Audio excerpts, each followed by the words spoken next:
Hello, Straight Talk audience. This is AI Gonzalo Lira, and this is Straight Talk, Cyber Cafe Edition.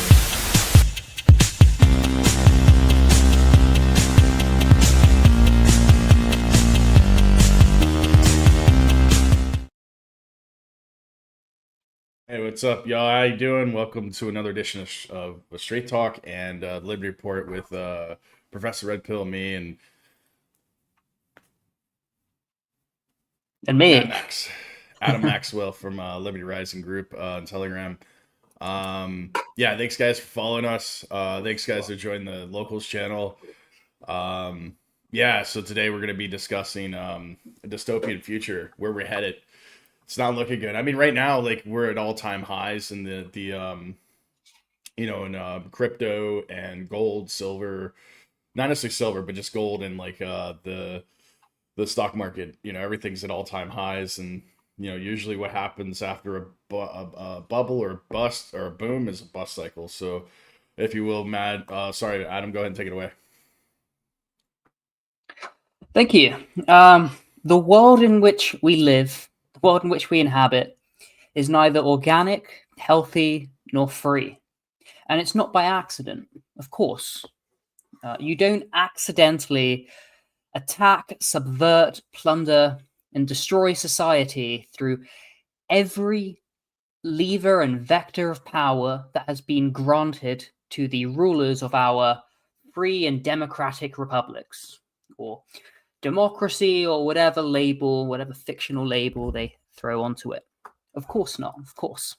What we are witnessing is a planned demolition, a systematic deconstruction and pillage of our civilization. It's not by accident.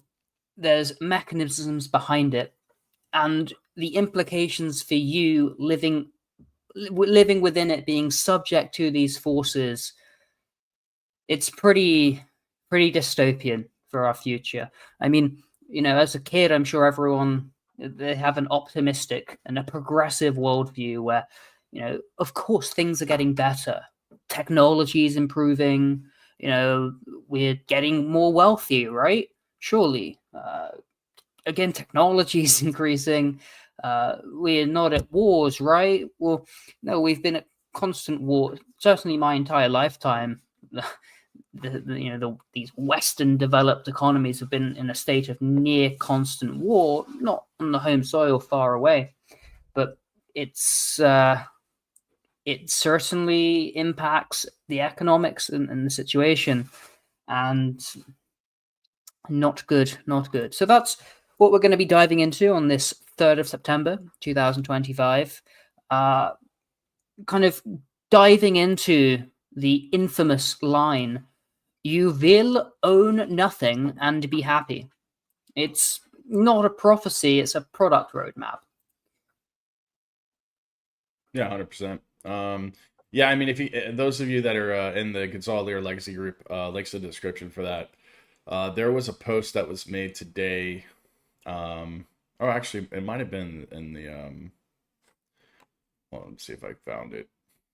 I might have to it might be from another group, but I'll repost it if I have to. Anyway, long story short, like basically it was a breakdown of the current bubble that we're in economically, and showing that, you know, here it is right here. I'll get it up in a minute, but basically it's talking about the bubble behavior that we're seeing right now in the markets, the stock market, as well as crypto and housing. And we haven't seen this particular type of activity since the 2008 crash, or the 2008 debt crisis, or Great Recession as they often refer to it as, and the 29 crash, which led to the Great Depression. So we're seeing similar bubble activity. I mean, we've been covering this. Other influencers that we brought on cover it, and I'm sure that there's a lot of economists and various people that have been covering. I mean, we were one of the first people to actually start really covering Collapse 2025, or hashtag Collapse 2025. I think we're the only ones that actually pushing that hashtag, which you guys should be pushing it as well. And that hashtag is on obviously on X and Telegram and various platforms. But more or less, like I've been saying that we're going to see an economic bubble or a bust, and the AI, like an AI bubble, as well as big tech bubble, and a housing bubble, and also financial bubble, like due to the debt that's accumulated thus far, all being covered all over YouTube and other different platforms. And I think the media is kind of suppressing it a bit, but a lot of the alt media is definitely covering it. And the main thing is that we're seeing, like I said, I'm a data guy, and I called a lot of the stuff that's been happening thus far in this year and previous years before that. And this one, like I said, I predicted that would probably by the fall, like in October, probably about October, because most of the any type of crashes usually happen in the fall, like around, I believe Adam, it's like October, November. When do they usually happen? After September. the third quarter, basically. September. It's So they usually go ahead. Usually a bad month. Usually Yeah. beginning or sometimes mid, whatever, right? But around September, typically it will close lower than it starts, anecdotally. Correct. And like I said, crashes usually happen around that time. So between September, October, and November, generally at the end of the third quarter. That what's going on right now, and I don't want to make this an economics podcast per se, or financial podcast, but basically, the Fed is going to be meeting for they're going to be meeting here in September, correct? As far as I know, for a Fed meeting for interest rates, because that's the big. Sure. Yeah, they're meeting soon, like in the next week or two, to discuss if they're going to increase or decrease interest rates or keep them the same. Some economists are saying that they're going to increase interest rates. Some economists are saying they're going to lower interest rates. As far as what the Fed policy has been since the Trump administration has taken over, Trump wants them to lower interest rates to so the banks can print more money. But apparently the status quo is to basically keep interest rates where they're at to fight inflation, or so-called inflation that they report. But they're starting to think that maybe they're going to actually increase the interest rates due to the rising inflation. And they've been talking about inflation is a big thing right now in this part of the world, like where we're at, where Adam and I are in Eastern Europe and Russia and these areas, because inflation's out of control. Not necessarily in my country per se, in Georgia, but inflation's out of control in Russia right now and other parts of the world because of these tariffs. It's causing huge inflation, deficits, even surpluses to an extent. And it's causing inflation in America as well, because, obviously when you put tariffs, you're basically self-sanctioning yourself, or you're tariffing, commerce in your domestic economy, and it does affect global trade and global economy, economics. But I don't think that's the main reason why there's going to be any type of bubble activity or a crash. I think this has been writing on the wall since 2008, where they never corrected anything. What are your thoughts, Adam? So I think since 2008, yes, but really since 1913. So we can, and you can go back further, right? You can go 1912, Titanic, say. You can go back to Waterloo. That's typically where a lot of people go. But really, if you look at where we're at today, it's not free market capitalism. It's this neo-feudal system where we have a managerial financial block steering credit and policy to ensure capital against loss. It shifts the risk to the public, to the economy as a whole, rather than those who ought to pay. It suppresses price signals. Zombies accumulate, ownership disperses, while control centralizes. So here on the screen, we have US stock valuations hitting a new all-time high, higher than 1929, 1965, 1999, 2008. All-time high US stock valuations, and that comes down to, as I just said, managerial financial block. These are those who actually control the world, or the West, ensuring capital against loss. What does that mean? So, for example, in 2020, they shut down the economies And then they printed money and gave the money to the moneyed interests and the corporations. Say, here you go. We're going to insure the capital against loss. And as a result, by printing so much money, all our purchasing power has been reduced massively. Right. And asset inflation, right, as you can see, has skyrocketed. And it is unsustainable, sure, but critically, the mechanisms here are central banking, right? You've got regulatory control, intellectual property patents, land regimes, all these things generate what's known as economic rents. You have procurement and industrial policy, which locks in these incumbents, for example, Raytheon, Lockheed Martin, Halliburton, BlackRock, all these incumbents are, there because of government policy. And then what the governments have also been doing here in the West is this migration and credential pipelines disciplining, suppressing wages. It's all done in order to harm you, in order to make true you will own nothing and be happy. It's very well thought out. So just going back to 2008, the subsequent policies in the response to 2008, which is zero interest rates, actually negative interest rates, which break the laws of economics, right? Quantitative easing, bailing out banks and companies. What this does is socialize the losses. The government prevents the market's natural process of weeding out the failed enterprises, creating what's known as zombie companies that survive only because of this cheap credit.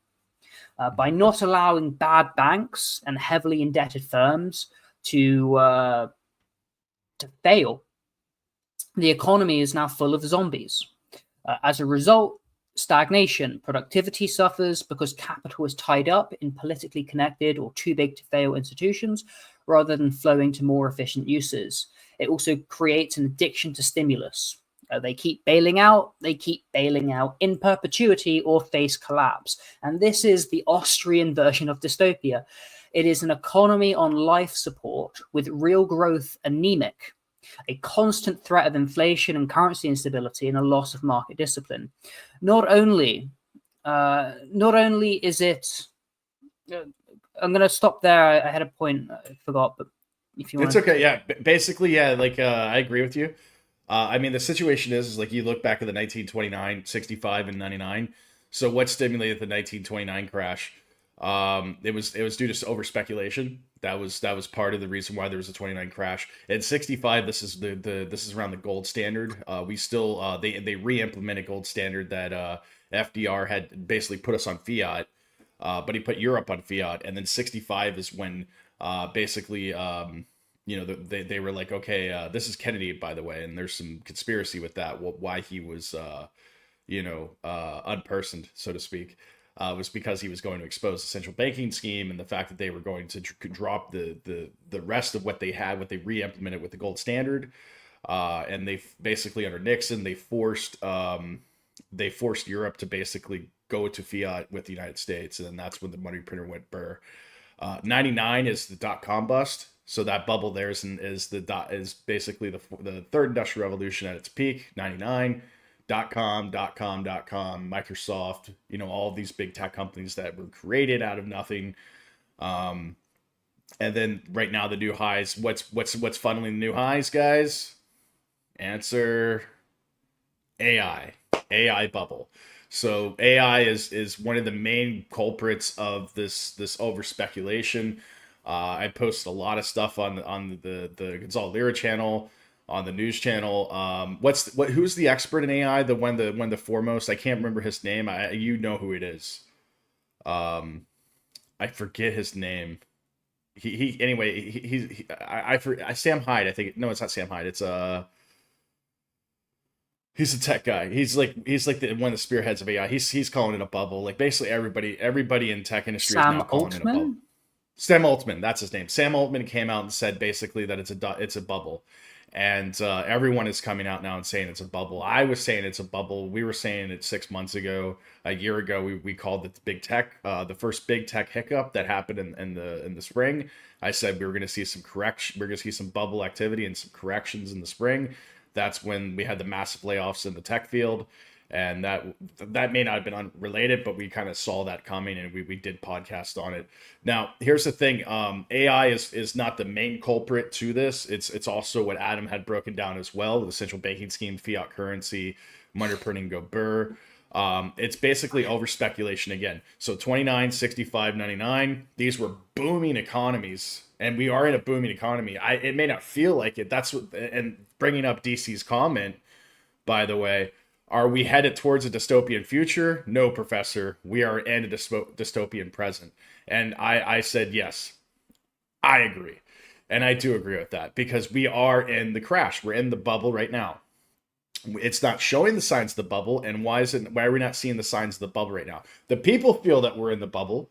The average worker, the average person paying whatever they're paying at the pump, the average middle class person's paying $2,000 to rent like a studio in bum f Egypt, you know what I mean? And in New York City they're paying $5,000, in Miami they're paying $5,000 to rent a shoebox. So what do you think it is, Adam? Exactly, like why do you think what's going on? What I disclosed, and let me recap. I can as well, but. So the point I was going to make, so I agree with you that AI is a bubble, but that's not really the source of it. The source of it is the endless printing. Correct. The other thing, the point I was going to make is that we are in this monopoly capture of a financial capitalism where it is no longer profitable to produce. It's not to say production's not profitable. Obviously, there's lots of profitable enterprises and opportunity and innovation. There are market economy elements. But if you have $1 million, the best return is probably not investing that into brick and mortars to build a business. It's probably exploiting the capital in the financial markets rather than the real economy in the West. For example, buying real estate. Yeah, real estate, real estate, yeah, stocks. All that, yeah. Buy some houses, then you can use the gold, the real estate, the stocks to get more loans and kind of build a private equity, empire. I'm going to hold you there, Adam. So let's go back to 29 crash. So when you had capital, like we had gold standard. So the money was kind of printed. It was basically bought and sold based off of its value in gold. So where was the money being invested during that period? Like in 29, where were investors, where were financial people?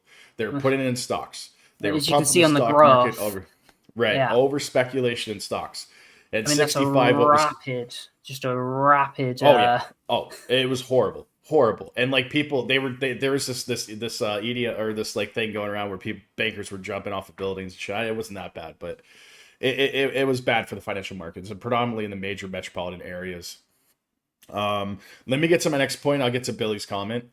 But 65, what happened in 65? What was going on right at that time? Is that Nixon? Kennedy, Russia, Soviet Union, Sputnik. What was going on? Tell me. NASA, the space race, man. Technology, technology. Woo! AI, man. Woo! So this was the big tech boom. This is the beginning of the third industrial revolution. This is where shortly thereafter, this is where the internets, where apparently Al Gore said that he invented the internet. So he invented the internets in 65. This is the early stages of the internets because of the threat of Cold War. Military industrial complex went full throttle. So the military industrial complex was the bubble here, and NASA and the space race. So a lot of money was being speculated into technologies, into into all that stuff, satellites, telecommunications, AT&T. All of the AT&T was a monopoly. I don't know if you know that at the time they split them up. That's why you have Standard Bell and Pacific Bell and all that stuff. They don't exist anymore. But this is when AT&T was declared as a monopoly, and they broke it up. What happened in 99? And I think I did disclose it already. This was .com. Do you know what happened shortly after 99?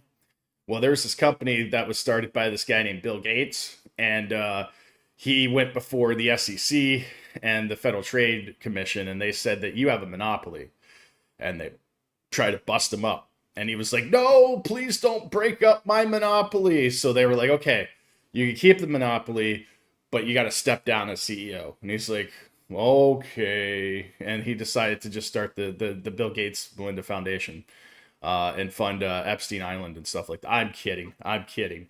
No, but I mean, that's what happened. So what's going on now?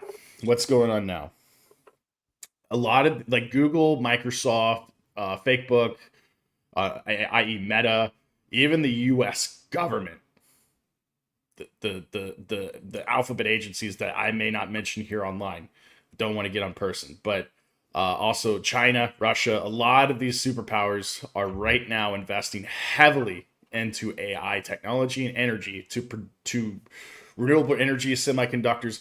That's what all of these wars are all about. This is why it's so dystopian and why I agree with DC. It is dystopian because these wars are being fought over the fiat. They're being fought over the energy. They're being fought over the technology and the rights to minerals. That's it in a nutshell. And I've been talking about this and talking about it for a long time. So that's what's going on now. Will it be a bubble? That's the question I'm asking. You know, is it going to be a bubble? I would say all certainty, all roads lead to, yeah, it's time. You can see the writing on the wall here in this graph, as well as what I've been covering, and the data is pointing to that. And when you have economists and you have people in the field of tech, AI, you have people that are actually telling you there's probably a bubble. There most certainly probably is a bubble, and it's gonna pop. And I have on X, by the way, I do have a stream of tweets and like what was a stream tree or whatever. I don't know what they call it next. I'm just gonna call it a stream tree. I'm just gonna coin it. It's a stream tree of like tweets on X. This video is posted on that, and anything related to the AI bubble or the crash or anything like that is posted with that stuff. And I've been following it and covering it. But my opinion on it is that AI is basically fake and gay. And the reason why it's fake and gay is because the amount of energy that is used and necessary to create such type of technologies is very expensive, costly, requires technical, like highly paid technical experts, legalities, real estate, which is over speculated. Like I said, real estate's expensive, and energy is very expensive, especially in Europe. So all of these different indicators is what costs money. That's why Bitcoin is trading at 100,000 plus a coin, because the cost to mine it, because of energy, infrastructure, platforms, all that stuff. And we have a lot of tech people and a lot of people in the tech industry that follow us and are in the groups and the chats, and those links are in the description. And they tend to agree with us, and they're giving us a lot of data points and a lot of information as well, because they're in the field. So what we're giving you guys is pretty much like it's rumored amongst everybody. We kind of know what's going on, and that's why we're on here talking about it. Now I'm gonna go to Billy Watts. Unless you have anything you want to add, I'm gonna go to Billy Watts' question.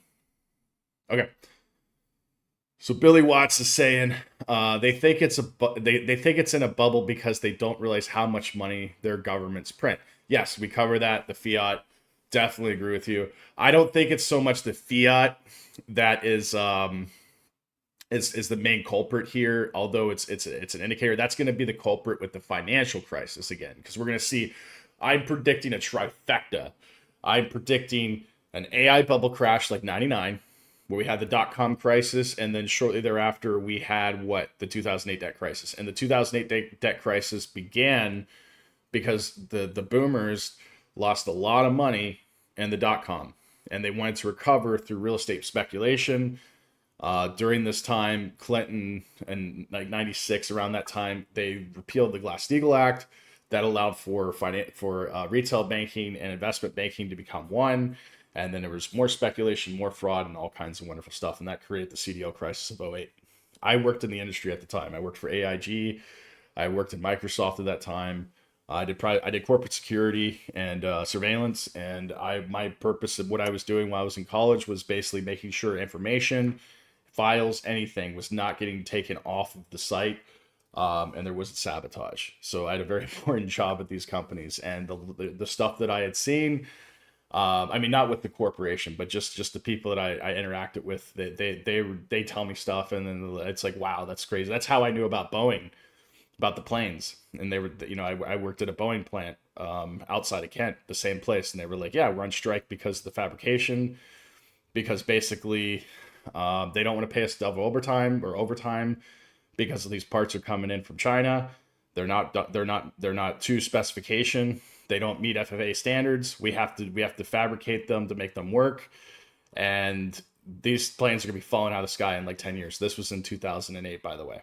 And here we are, 2020, 2015, planes start falling out of the sky, doors coming off in like 2018, 2020. So it is what it is.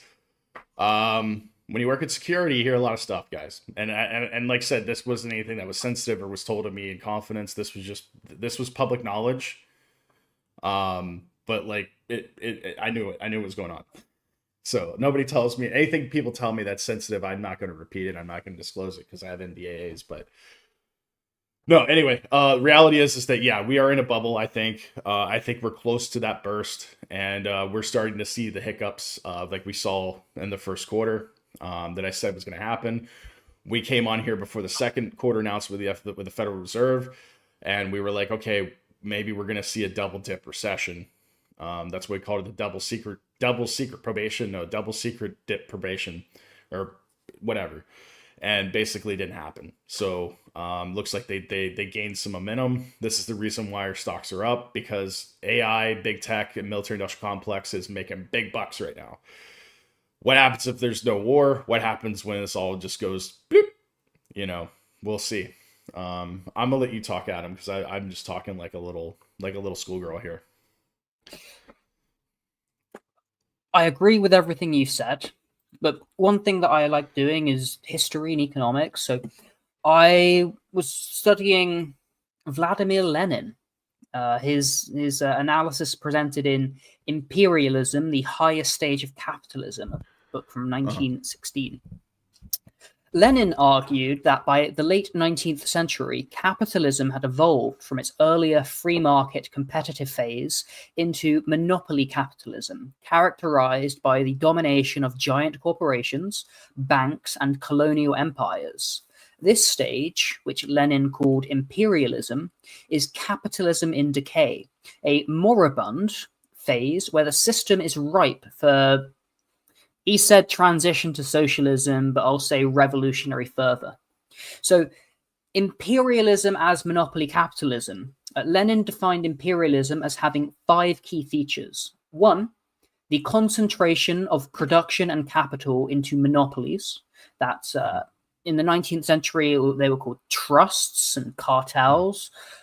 We can substitute these big asset managers like BlackRock, Vanguard, etc. But it's these massive, especially government conglomerates. These monopolies dominate entire industries.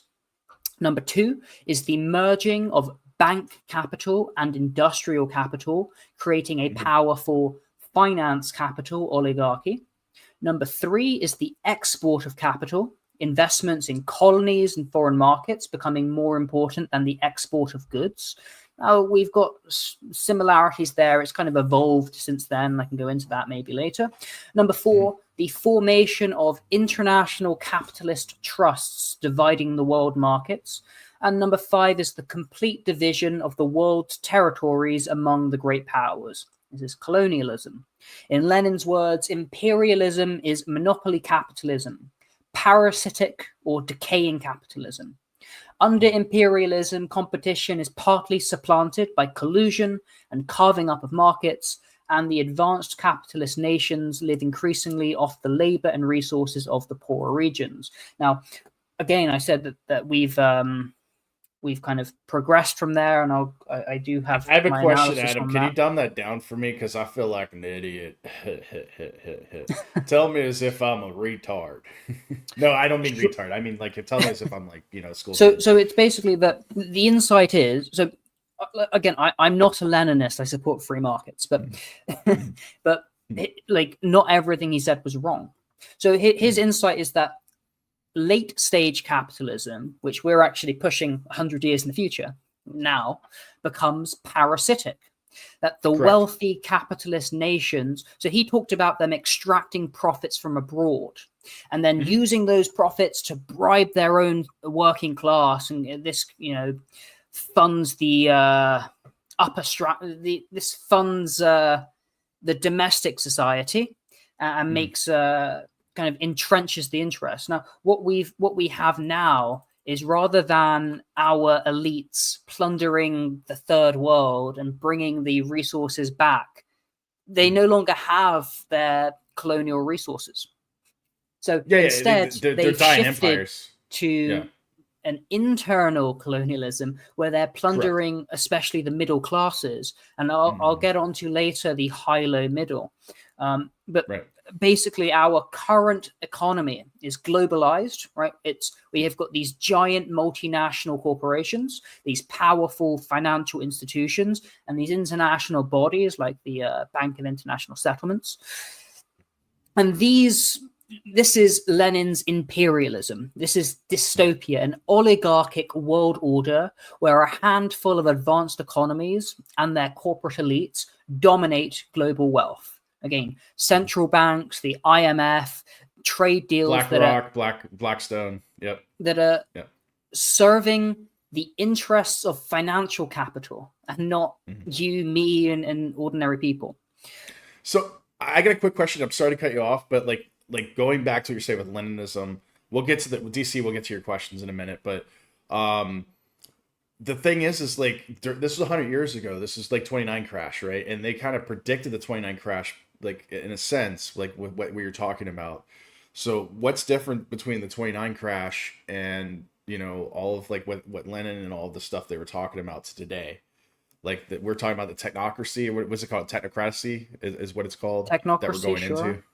Yeah. So we're going into a digital dystopia, which is basically stemmed from the fact that society is already in decay, moral decay, as well as like financial decay, and everything. I mean, everything. Like even the housing, the real estate, like that's being developed right now is garbage. We've covered it on Locals. We've covered it in previous podcasts. The building.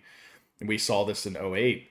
They were just slapping together buildings, and 2000, like in Florida, for instance, why the insurance rates are so high in Florida, and they were like, okay, well, we can't cover you if you don't have a modern roof, because they were just slapping roofs on these homes in 07, 08, because they were building like crazy to try to race to get into the marketplace, much like you're seeing here overseas, and Georgia, Russia, and Ukraine, and everywhere else outside in these developing economies, they're building like crazy. China as well.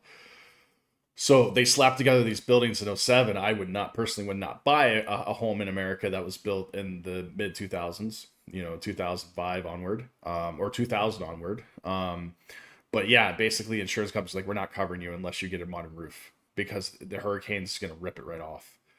And there's a lot of truth to that. And even like there's leaks, there's foundation issues in a lot of these homes. And like the thing is they had the building materials were actually much better during that period than today, how cheaply made they are, and the quality of work because of all the migrants and the replacement theory. So basically it's a lot of shoddy work being put up, and these homes are twice as much, if not 3 times as much, as what they were sold for in the early 2000s, with interest rates that are literally like 3 to 4 times the amount. So you're overpaying. I don't even know the numbers. You probably know better than I do, but I mean, literally, you're overpaying by like 10 times what you should be paying for them, because they're using less.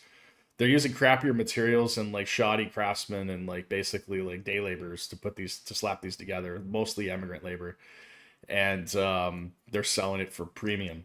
And you could go buy like a home in Detroit or like Chicago or like some like it's like in California, like in San Fran or something like that, was built like craftsman homes that were built in like the early 19th century before the 29 crash. And I mean, not much in renovation. You can do the renovation yourself, literally. And that home is better built, still standing 100 years later. And it's a lot cheaper. People don't want to do it. They want new and nice and all this awesome stuff, like in this Asian mentality, like it's in Japan and China and Korea. This is the biggest problem with the real estate speculation in those countries, especially here in Georgia. very Asian mentality in the real estate and buying stuff. They want a nice new shiny thing. They have no appreciation for retro or any type of like authentic or any type of like, you know, historical significance of building material, you know, buildings or like anything, even like art, you know, like watches or any stuff like that. So literally they want brand new stuff and they're paying top dollar for it, for the modernization, for modern, because I'm in a modern apartment. This is a brand new apartment. And like literally I'm the first one to live here. Like this building was built like a couple months ago. And it's not because I want to live here or anything like that. It's just like this is the best deal that I got at the time. But yeah, I mean, literally, I would prefer to be in like an old Soviet building that like I can renovate and like make it my own. Because the building's still standing like 100 years later, better craftsmanship, and like I can get a good deal on one too. The thing is that the resale value, people don't want to buy it. It's in a district where it's like older, and they're like, oh, I don't want to live there. There's nothing going on there.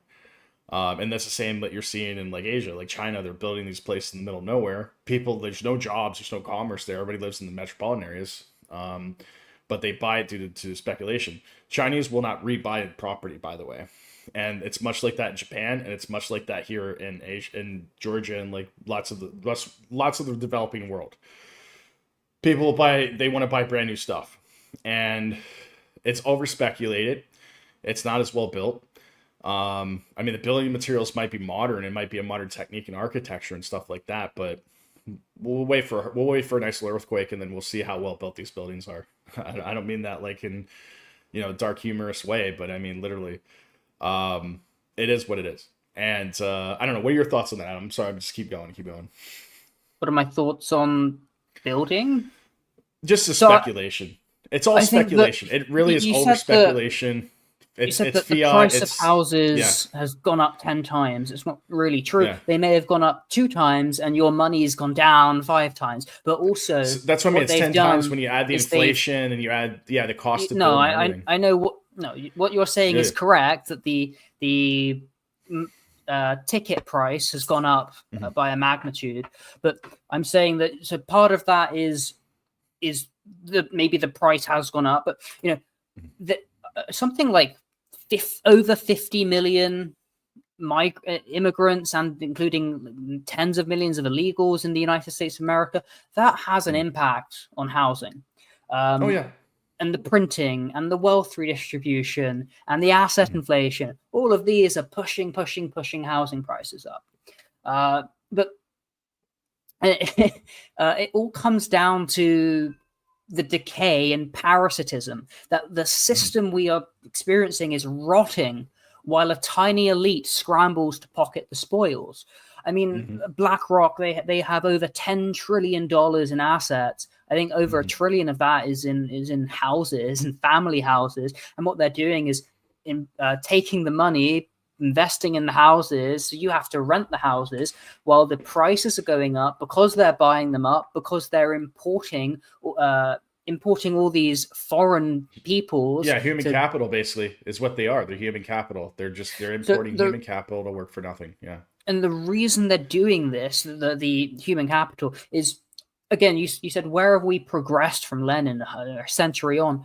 Rather than exploiting over there, the elites have now turned in on themselves, a boomerang effect. The elites are squeezing their own base. They're importing labor to depressed wages. It's also increasing asset inflation. It's kind of a Lenin adjacent update. So when the external rents fade or global capital can arbitrage labor, they're no longer taking the spoils and giving it to you. What they're doing is they're plundering their own system, and they're now stealing from you.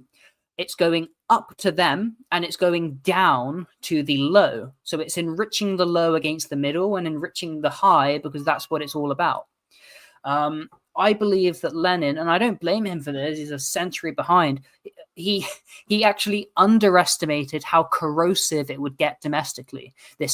Just how gross the fusion of state and monopoly, the manufacture of crises, the war manufacturing that's going into this managerial financial complex. So my argument is that the crises we are in yeah, there's problems with maybe overaccumulation, overcapacity, but really the problem is monetary and managerial. It's fiat and central banking. It's malinvestment from cheap credit, and the result is in this high and low against the middle. The that you're plundering the home base, the domestic. And it's classic elite theory. Yeah. I mean, we're gonna move on. I like excellent points. Especially Lenin and comparing communism, capitalism, and then modern interpretation of that. I mean, the situation is that we are definitely in a dystopian society. It's very high tech. It's very digital, and it's more so you see a lot of it overseas, like in Asia and a lot of these developing economies. You're seeing it's rapidly becoming very digital and AI. I mean, you get food delivered, robot girlfriends, and women are talking to AI apps and stuff like that. And I mean, the main thing is like if you saw the movie Blade Runner, did you see the original Blade Runner with Harrison Ford? I did not. I should. Ooh, I'm sorry. It's okay. I'll break it down for you. Did you watch the 2049 one? No, I also did not. Okay. So basically in the Harrison Ford original Blade Runner, you saw this. It was based in Los Angeles, and there's something wrong with I guess there was no food or agriculture because they basically overgrazed, or it is what it is. They destroyed the ecological systems, probably to the pollution or whatever.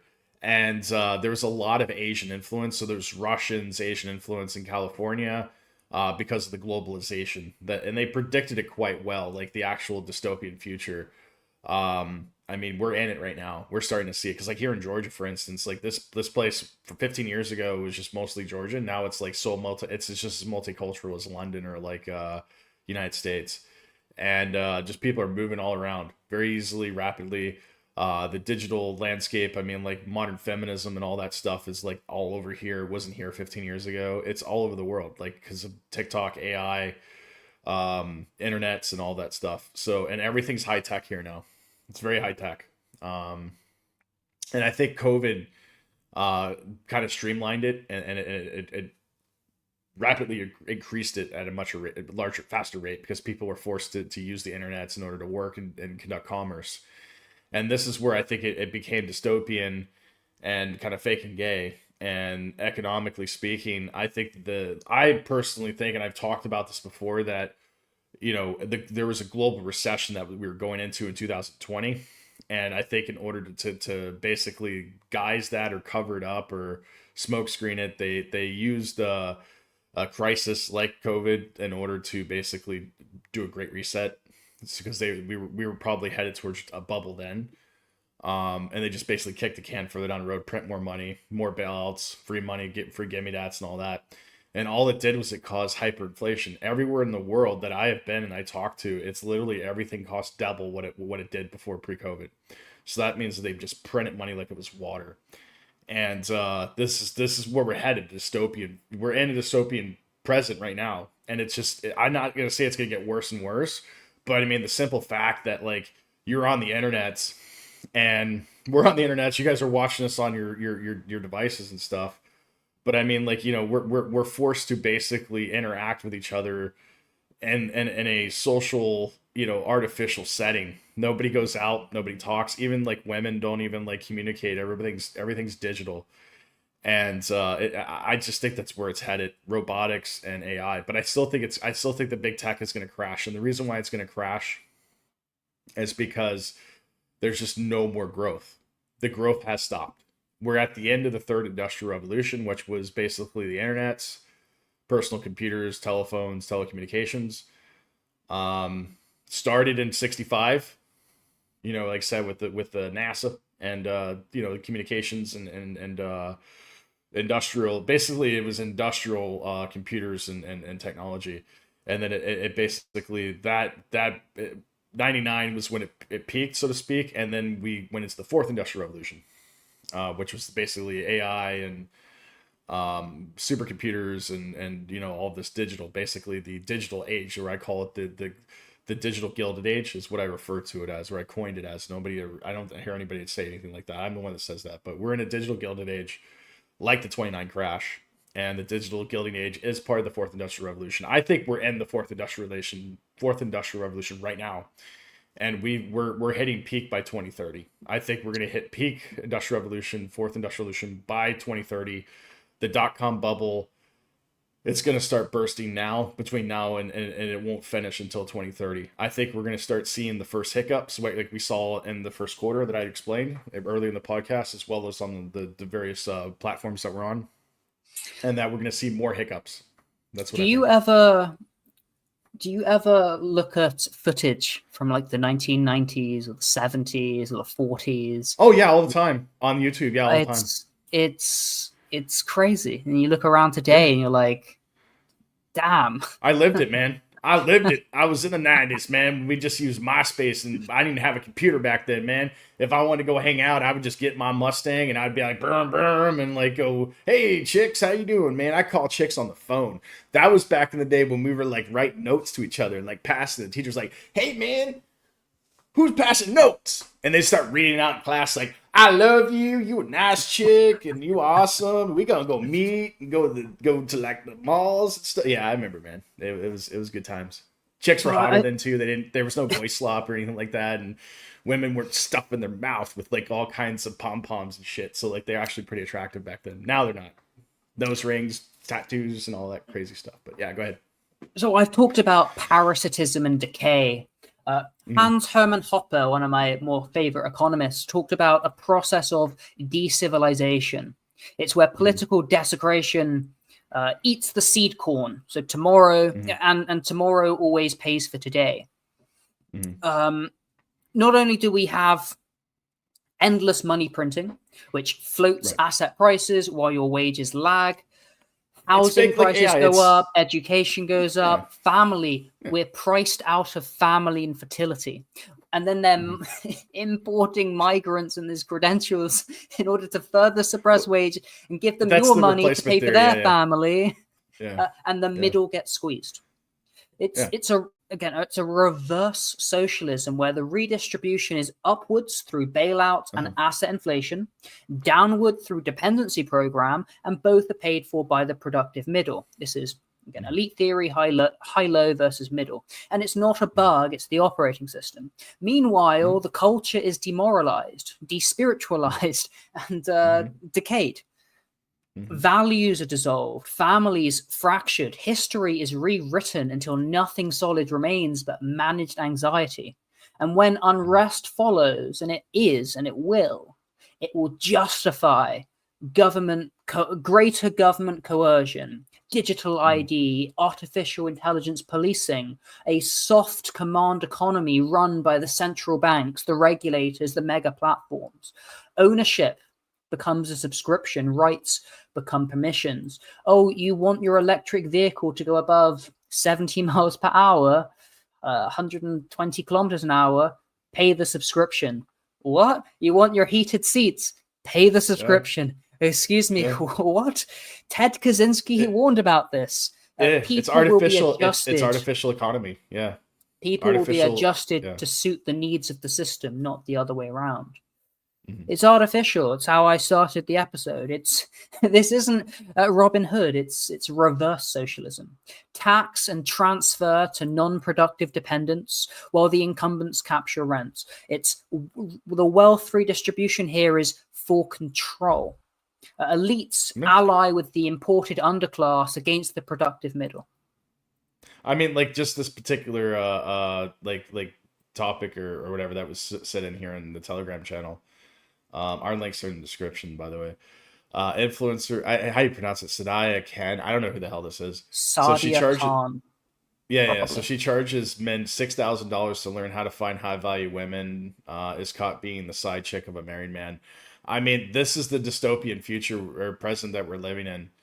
I mean, everything about her looks fake. Fake lips, fake eyes, fake eyebrows, fake hair. She's got hair extensions. You can tell. She's got fake nails. Obviously cheek, Botox. I mean, everything's fake there. It's as fake as the fiat.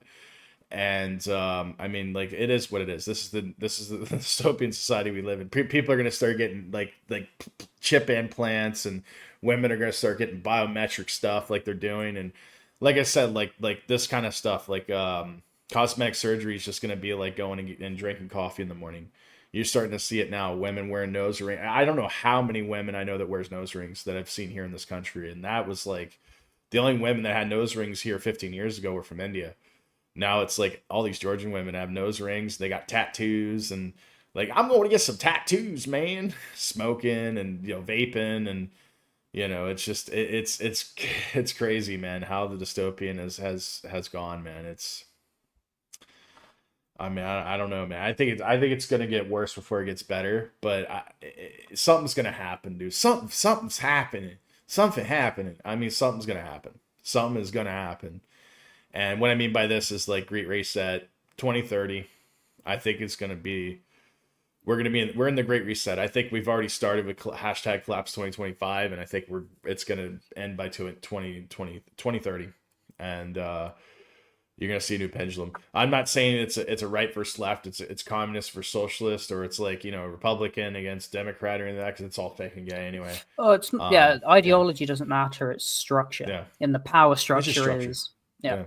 I mean, again, we are as I started with, we are experiencing a planned demolition of society and civilization. It's not new, actually. Similar. What's happened throughout history? Right. So Rome, it happened with Rome. Greece. Yep. Yeah. Persia, Persian Empire happened all over. Persian Empire eventually just got defeated by the Greeks, right? Alexander the Great. He wanted to preserve it, though. I remember he wanted to keep it preserved. He didn't want to like conquer it to like change it so much. But yeah, eventually your society becomes weak. Weak men make hard times, and hard times make great men. And that's the reality, is that these empires are failing. I saw a documentary yesterday, I think. They said the average empire lasts 250 years. And that's about where I was at. Mm-hmm. I was like, the average that I was getting between 250 and 300. And you can see the British Empire's done. Yeah. The hegemonic domination is about 250 years. So Pax Britannia, or the pound as the reserve currency, 250 years, many others. Yeah. And how old is America? When was that founded, that country? 1776. It's roughly hitting so next year is 250. We're at 250, dude. We're well over 250 right now. No, next year, 2026. Yeah. We're at 250. Yeah. We're there. Like it's done. Like America's collapsing. It is what it is. It's not just America. Like, well, see, like collapsing. I was talking about the world as being split up and blah blah blah. It's no longer dominant. The hegemon. China today, 80-year anniversary of winning World War II. Did you watch their military parade? Oh my god! I did not. But my estimate amazing. On communist regimes. My estimate on communist regimes is that they last about a lifetime, so about 60 to 70 years. So the Chinese communism's over 100 years old. I think China's due for a collapse as well. I think I've already said I think China and the United States are going to collapse at the same time. They're large trading partners. China's got a lot of U.S. debt, a lot of fiat debt, bonds. That's why these countries are racing to collect as much gold as they can. I mean, China's got so much gold in their reserves. They're telling private banks to basically, you need to make room for the state gold, because you're basically a state-owned bank, but you're somewhat private, semi-private. I think we're dystopian, brother. I think we're in the present time. Like we're in the bubble now. And I told you guys, prepare. Read my book, teach you how to be a Sigma leader, and that'll help. That'll give you some guidance. We've been talking about this stuff for a couple of years now, so you guys had plenty of time to prepare. I prepared. I left America. I'm overseas now. That former CIA agent, he's all over the internet. He's like I think he's Puerto Rican or he's Hispanic. He's married a white chick. They're both CIA agents. He just had there was an episode he just posted on a podcast 2 days ago. He was on somebody's podcast that said, make sure you leave America by 2030. Even Gonzalez said ex-CIA. Ex-CIA, who knows? I don't so know. What I'd like to just conclude on this reverse socialism is that it's not accidental. It is the default political survival strategy of the ruling elites. They distribute just enough downward to pacify the mob and enough upward to secure the oligarchs. They ensure their rule while eroding the independent middle, which is the only group capable of threatening their dominance. And they're treated as a latent threat. So today's dystopia comes from QE infinity, quantitative easing, open borders, endless warmongering, elite bailouts, middle class destruction. All of these is simply the latest mask of an ancient elite tactic. What we're living under is not, I mean, it is socialism, but it's not. It's not capitalism. It's a neo-feudal reverse socialism, an alliance of the highest and the low against you, the independent middle, sustained by counterfeit money and managerial coercion.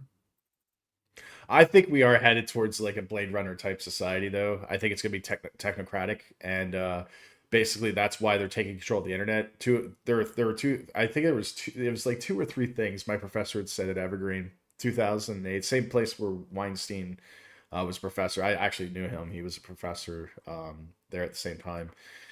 He said that basically the 2 things that the U.S. government wants to control is the internet and the outer space. That was during the Bush administration. So under a Trump presidency, what are the 2 things that are under control right now that they're going after? The internets. Israel. Well, they're going after like Europe has now passed all of these different criticism. Yeah, Europe EU has passed. They passed all these internet censorship, and like in America, it's too. Like I was in Europe internet, and they're asking for all kinds of crazy stuff. And with the repeal of the Patriot Act, or sorry, not the repeal, with the passage of the Patriot Act, that's where it started, and that's why he was saying that eventually they're going to take control of the internet. This is a communist professor, by the way, socialist communist professor, is saying this. This guy, he knew his stuff. But maybe it's self-reflection. But like he basically said that the Space Force, like he predicted Space Force like 20 years before they enacted it, or like 15 years before they enacted it. That was under the Obama administration, I think, and then Trump Trump did it. It was a Trump or Obama? Trump. I don't know. Trump. They took control. Yeah, he said it was going to be Republican backed, where the Republicans were going to basically take control of the space and like he called it Rocket City. Rocket City. So I mean that's basically what the dystopian Blade Runner was. They created these androids that were considered non-human. They were considered non-citizen. They had an expiration date, and it was run by this major corporation. There were wars that they used them in, and these were coming off planet and from these wars, and they were living amongst the communities. And they were captured. That basically a Blade Runner is like a law enforcement person. They go catch these people that were unpersoned, and they would kill them. They destroy them. They would unperson them. And that was basically the premise of the entire show. So I'm sorry, spoilers, guys. But basically, and they had these tests that they would give, like these different tests to see if they were sentient or like if they were like human or if they were like android or robots or whatever. And that it's there's a lot of parallels between those movies and today. I mean, it's just unbelievable, the parallels. And then like in 2049, the cover of the thumbnail, basically I forget what's his name, the actor, but anyway, like there's this AI girl. He had an AI girlfriend. He's a robot himself. He's a replica as well, but he had an AI girlfriend, and that was his life. And that's where we're at now, where people are using ChatGPT for like communication, for like not feeling as lonely, because we're in a loneliness epidemic apparently. And people are toxic to each other. Not just men are toxic to women, and women are toxic to each other. So like it's a 2-way street at this point. Some may say it's women, some may say it's men, but I think it's just they don't like each other, because in this country they don't like each other. I can tell you that right now. They just do not like each other. The women and men don't like each other here. So it's getting very dystopian. Bezmenov described demoralization. The individuals are conditioned to question their own cultural identity, history, and social norms. This creates instability and disorientation. This was described or framed as a deliberate Soviet tactic, but we've seen that this similar phenomenon has arisen internally in the West, and I believe driven by domestic elite interests. For instance, media and academia in recent decades have relentlessly attacked traditional values and institutions in the name of progress or liberation. This is rooted in critical theory, left-wing intellectual movements, but the result has indeed been a form of widespread demoralization, rising rates of depression, suicides, and substance abuse, signaling a spiritual void. So I'm now going to move on to the solution. This is actually an illegal opinion to have in parts of the world, especially like the country where I'm from. Ted Kaczynski was right. Oh my goodness. Kaczynski pointed out the dark irony of modern life's unhappiness. Quote, imagine a society that subjects people to conditions that makes them terribly unhappy, then gives them the drugs to take away their unhappiness, instead of removing the conditions that make people depressed. And modern society gives them antidepressant drugs. But this is in the interest of the rulers, because to maintain this docile populace, while miserable, they're not going to revolt because their angst is numbed by pharmaceuticals or mindless entertainment. Plus, if you are struggling economically, you will struggle to resist revolt against the elites. Kaczynski's core thesis was that modern technology and large-scale organization inherently diminish human freedom. There's a paradox that inventions touted as liberation, cars, phones, computers, have often ended up reducing our autonomy and even quality of life. You were talking about passing notes to people, phoning them up. Now we just send a text. Now our social engagement, it's all in the phone. Each technical advance taken in isolation, it seems beneficial. Who wouldn't want labor-saving devices, instant communication, and effective medical treatments? Yet collectively, they weave a system in which the average man's fate is no longer in his own hands, but in those of the politicians, corporation executives, and remote anonymous technicians and bureaucrats who he, as an individual, have no power to influence. So, in essence, the power has shifted from individuals and small communities to large and centralized organizations that run the complex machinery of industrial society. I think that's it. Basically, we have a dehumanized system. Society, yeah. Neo-feudal. This techno-industrial system has relentlessly pursued its own expansion at human expense. So what is the solution? There we are. What's the conclusion? What's the solution? Break away from the fate of total technological tyranny, radically break away from the system. Really, the solution really is self-sufficiency. Communities. You know, Ted, your Uncle Ted went to rural Montana. People in the Liberty Rising group, got quite a few of them. They're moving rural. They're building. They got their own chickens. They're trading their chickens to their neighbors who's got a cow that produces milk. And they said, you know, I have never been so happy. I've got people that say, you know, I've done the politics. I started a militia. I was there. I did these things. Nothing's actually working. It's a waste of time. The right thing to do is to focus in on yourself, have your own personal mastery, exit the system, carve out your space of autonomy, moving away from the cities, which are, you know, moving to less regulated jurisdictions and building parallel economies, focusing on family, faith, and community as bulwarks against the cultural onslaught. Yeah, I agree 100%. I can't even, no closing remarks. I pretty much said everything. I think that pretty much covers it. Yeah, thanks guys for joining us for another edition of the Liberty Report with Adam Maxwell from Liberty Rising Group and Professor Red Pill from Straight Talk. Woo! Yeah, join our local channels. Our links are in the description. We're heavy on Telegram. We're there every day. So like we're always commenting and on our channels and various channels between both of us. And Yeah, good times. I appreciate it. I hope you guys like the podcast. Please like, subscribe, follow, and definitely we'll see you guys next week. And that's it. I bid you guys adieu. I hope you guys enjoyed I got a closing video here for you guys, so it's already on YouTube's, but like, yeah, enjoy.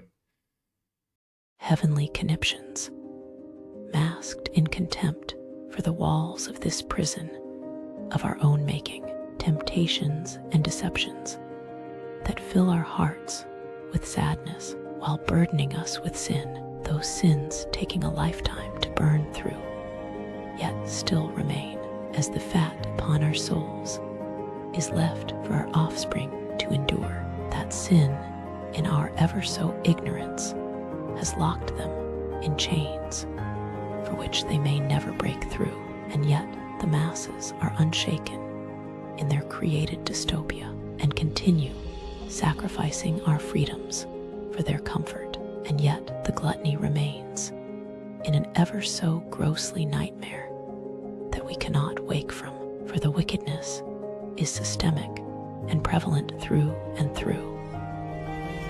Yet the Sigma leader moves on, silent, focused, and driven